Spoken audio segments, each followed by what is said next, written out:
চিনি বিট? এটা দিয়ে তো চিনিই হয়, তাই না? কিন্তু যদি বলি এই সাধারণ দেখতে সবজিটা থেকেই স্পিরিট বা অ্যালকোহলও বানানো যায়?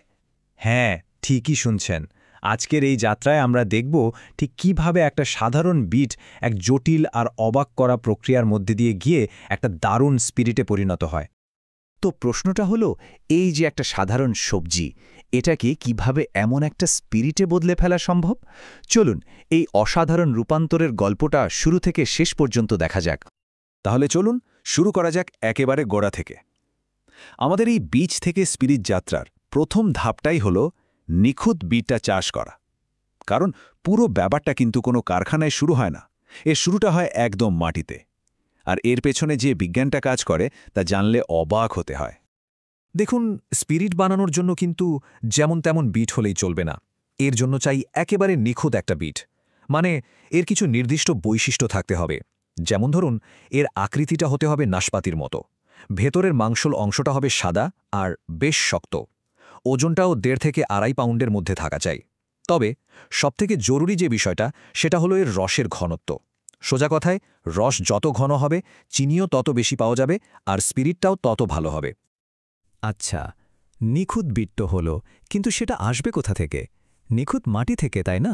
এখানে মাটির গঠনটা যে কি পরিমাণ জরুরি তা ভাবা যায় না। সবচেয়ে ভালো হয় গভীর ঝুরঝুরে দোআঁশ মাটি, যেখানে পানি জমে থাকার কোনো সুযোগই নেই। আর কোন মাটি একদমই চলবে না? যেমন লবণাক্ত মাটি বা পিটযুক্ত ভেজা জমি। কারণটা খুব সহজ। মাটিতে যদি জিয়াদি লবণ থাকে, সেই লবণটা সোজা চলে আসে বিটের রসে, আর ওটা একবার রসে ঢুকে গেলে পরে চিনি বের করাটাই মুশকিল হয়ে যায়। এবার আসা যাক সারের কথায়। এখানেও একটা মজার বিজ্ঞান লুকিয়ে আছে। আমরা সাধারণত কি ভাবি, যত বেশি সার তত বড় ফসল। কিন্তু এই ক্ষেত্রে ব্যাপারটা ঠিক উল্টো। এখানে লক্ষ্যটা কিন্তু সবচেয়ে বড় বিটটা ফলানো নয়, বরং এমন একটা বিট ফলানো যাতে চিনির পরিমাণ সবচেয়ে বেশি থাকে। যেমন ধরুন, আপনি যদি খুব বেশি গোবর সার দেন, বিটগুলো হয়তো বিশাল বড় বড় হবে, কিন্তু ভেতরটা হবে একদম পানসে, মানে চিনি কমে যাবে। এজন্যই এখানে সুপার ফসফেটের মতো সার ব্যবহার করা হয়, যেটা শুধু চিনির কোয়ালিটি বাড়ানোর দিকেই নজর দেয়। তো মাঠের কাজ শেষ, এবার আমরা দ্বিতীয় পর্বে ঢুকছি। আর এটা হলো নিষ্কাশনের চ্যালেঞ্জ। মানে ফসলটা মাঠ থেকে তোলার পর ফ্যাক্টরিতে প্রসেস করার জন্য কিভাবে প্রস্তুত করা হয়, সেই গুরুত্বপূর্ণ ধাপগুলো এবার দেখে নেওয়া যাক। ফসল তোলা থেকে শুরু করে জমিয়ে রাখা পর্যন্ত পুরো ব্যাপারটাই কিন্তু সময়ের খেলা। যখন পাতাগুলো হলুদ আর নরম হয়ে আসে, তখনই বুঝতে হবে বিট পেকে গেছে। এরপর প্রথম বরফ পড়ার আগেই শুকনো আবহাওয়ায় ফসল তুলে ফেলতে হয়। তারপর কয়েকদিন সরাসরি রোদ এড়িয়ে মাঠে ফেলে রাখা হয় শুকানোর জন্য। আর সবশেষে পিরামিডের মতো করে সাজিয়ে মাটি দিয়ে ঢেকে দেওয়া হয়। প্রত্যেকটা ধাপের একটাই উদ্দেশ্য, বিটের ভেতরে থাকা দামি চিনিটাকে বাঁচিয়ে রাখা। এখন এই বিট থেকে অ্যালকোহল বানানোর মূলত 3টে রাস্তা আছে। প্রথমটা হলো র্যাসপিং আর প্রেসিং, মানে যান্ত্রিকভাবে বিটটাকে একেবারে কুচি কুচি করে চাপ দিয়ে রস বের করা। দ্বিতীয়টা হলো ডিফিউশন, যেখানে বিটকে পাতলা করে কেটে পানিতে ভিজিয়ে রাখা হয় চিনিটা বের করে আনার জন্য। আর 3 নম্বরটা হলো ডিরেক্ট ডিস্টিলেশন, মানে বিটের স্লাইসের ভেতরেই সরাসরি ফার্মেন্টেশন করে ফেলা। চলুন এই 3টে পদ্ধতির ভেতরে ঢুকে দেখা যাক কোনটা কিভাবে কাজ করে। প্রথম ধাপটা, যাকে বলে র্যাসপিং, সেটা বেশ ভয়ঙ্কর দেখতে, কিন্তু খুবই জরুরি। ভাবুন, একটা ধারালো ব্লেড লাগানো ড্রাম ঘুরছে, আর তার উপর বিটগুলোকে ফেলা হচ্ছে। এতে বিটগুলো একদম মিহি পেস্ট বা পাল্পে পরিণত হয়। এর ফলে ভেতরের কোষগুলো ভেঙে যায় আর চিনি বের হওয়ার রাস্তাটা সহজ হয়ে যায়। এই যন্ত্রটার ক্ষমতা একবার কল্পনা করুন তো, প্রতি মিনিটে 1000 বার ঘুরছে। এই র্যাসপিং সিলিন্ডারটা এত প্রচণ্ড গতিতে ঘোরে যে শক্ত বিটগুলোকেও মুহূর্তের মধ্যে মিহি পাল্প বানিয়ে ফেলে। 19 শতকের শিল্পশক্তির এটা একটা অসাধারণ উদাহরণ, তাই না? বেশ, পাল্প তো তৈরি। এবার আমরা তৃতীয় পর্বে, যেখানে আমরা দেখব কিভাবে এই পাল্প থেকে চিনিটা বের করা হয়। আর এখানে দুটো বিলকুল আলাদা পদ্ধতির তুলনা করব আমরা। একদিকে আছে ব্রুট ফোর্স বা পাশবিক শক্তি, আর অন্যদিকে আছে রাসায়নিক বুদ্ধিমত্তা। এই দুটো পদ্ধতির মধ্যে পার্থক্যটা আকাশ-পাতাল। একদিকে যান্ত্রিক প্রেসিংয়ের কথা ভাবুন। পাল্পগুলোকে উলের বস্তায় ভরে স্ক্রু আর হাইড্রলিক প্রেস দিয়ে প্রচণ্ড জোরে চাপ দেওয়া হতো। এটা ছিল ভীষণ খাটুনির আর সময় সাপেক্ষ একটা কাজ। আর অন্যদিকে ছিল ডিফিউশন। এখানে বিটকে পাতলা করে কেটে শুধু গরম পানিতে ভিজিয়ে রাখা হতো, আর চিনিটা নিজে থেকেই গলে পানিতে মিশে যেত।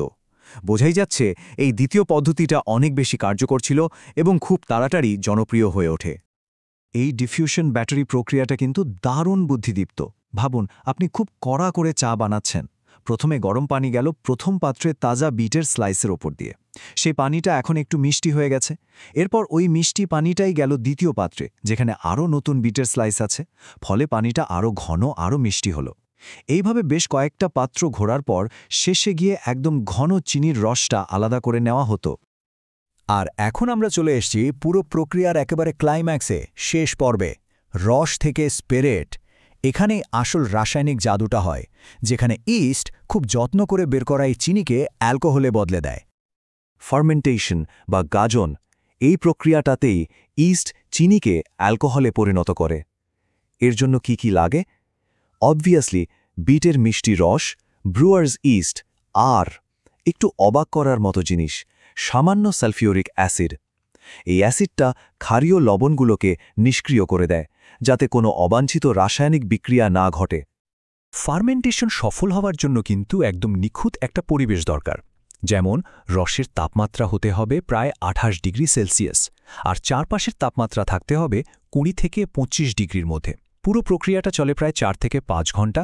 এই সময়টায় উপর একটা ঘন ফ্যানার মতো স্তর তৈরি হয়, যেটাকে খুব সাবধানে নিয়ন্ত্রণ করতে হয়। এবার আসা যাক তৃতীয় আর সম্ভবত সবচেয়ে বুদ্ধিদীপ্ত পদ্ধতিটার কথায়। এটাকে বলা হতো লেপলের পদ্ধতি। এই পদ্ধতিতে আলাদা করে রস বের না করে বিটের স্লাইসের ভেতরেই চিনিটাকে ফার্মেন্ট বা গাঁজন করানো হতো। এটা ছিল পুরো প্রক্রিয়াটাকে অনেক সহজ করে ফেলার একটা দারুণ শর্টকাট। এই পদ্ধতিটার কৌশলটা একবার দেখুন। কাটা বিটগুলোকে ছিদ্রওয়ালা ব্যাগে ভরে ইস্ট মেশানো অ্যাসিডযুক্ত পানিতে ডুবিয়ে রাখা হয়। প্রায় 24 ঘন্টার মধ্যেই স্লাইসের ভেতরেই ফার্মেন্টেশন হয়ে যায়। এরপর অ্যালকোহলে ভরা ওই স্লাইসগুলোকে সোজা পাঠিয়ে দেওয়া হয় ডিস্টিলেশন যন্ত্রে। সেখানে বাষ্পের সাহায্যে অ্যালকোহলটা আলাদা করে নেওয়া হয়, আর পড়ে থাকে সেদ্ধ পাল্প, যেটা গবাদি পশুর চমৎকার খাবার হিসেবে কাজে লাগানো যেত। তাহলে চলুন পুরো যাত্রাটা এক ঝলকে আবার দেখে নিই। শুরুটা হয়েছিল বৈজ্ঞানিকভাবে চাষ করা একটা মূল দিয়ে, সেটাকে যান্ত্রিকভাবে পিষে পাল্প বানানো হলো, তারপর রাসায়নিকভাবে রস বের করা হলো, আর সবশেষে ফার্মেন্টেশনের জাদুতে সেটা পরিণত হলো স্পিরিটে। কি অসাধারণ আর বুদ্ধিদীপ্ত একটা প্রক্রিয়া, তাই না?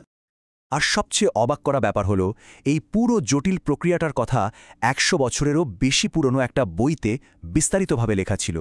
এটা আমাদের ভাবতে বাধ্য করে যে পুরনো বইয়ের ধুলোমাখা পাতায় শিল্প কারখানার আরও কত যে বিস্মৃত জ্ঞান লুকিয়ে আছে, যা হয়তো আমরা এখনও জানিই না।